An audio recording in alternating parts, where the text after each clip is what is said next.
Yes po, isang magandang araw sa ating lahat. Update lamang po tayo dito kay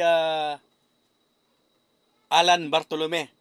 So sa nakita ko pong video niya, hindi ko lang alam kung bago yon, ay talagang parang nagbago na po yung content niya. At yung pinapakita po niyang mga barya ay makatarungan naman ang presyong kanyang sinabi. Ganun din po, lalong-lalo na itong error coins na ipinakita niya. So sana ay magtuloy-tuloy yung pagbabago natin ng content. Yung gagawa tayo ng content, may manonood man o wala, pero walang halong panlilinlang at panloloko. Tama yan, Alan. Dapat nasimulan mo na, tapusin mo na. Ang problema lang ay dahil yung mga na-post mo na dati, mas maganda kung mabubura mo yan.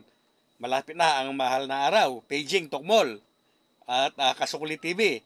Ganon din yung mga content creator na ginagamit yung mga walang mataas na halaga ng mga barya para makapanloko.